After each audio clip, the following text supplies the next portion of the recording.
திருவள்ளூர் மாவட்டம் பொன்னேரி அருகே பிரளயம்பாக்கம் அருள்மிகு ஓம் ஸ்ரீ அக்னி அம்மன் ஆலய 30ஆம் ஆண்டு தீமிதி திருவிழாவில் ஏராளமான பக்தர்கள் விரதம் இருந்து தீக்குண்டத்தில் இறங்கி நேர்த்திக்கடன் செலுத்தினர்.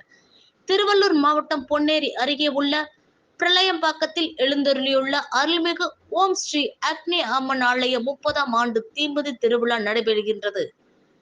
100க்கும் மேற்பட்ட பக்தர்கள் காப்பு கட்டி அக்னி அம்மனுக்கு ஒரு வார காலம் விரதம் இருந்து கிராம தேவதையான அருள்மிகு உலகாத்தம்மன் ஆலயம் முன்பு அலங்காரம் முடித்து கரகம் தீச்சட்டி ஏந்தி ஊர்வலமாக வந்தனர்.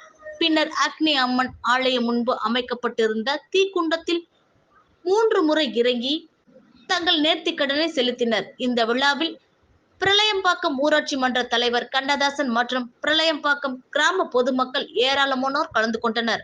அம்மனுக்கு சிறப்பு அபிஷேகம், ஆராதனைகள் நடைபெற்ற பின் வான வேடிக்கைகள் நடைபெற்று நிகழ்ச்சிக்கு வந்த பக்தர்களுக்கு அன்னதானம் வழங்கப்பட்டது.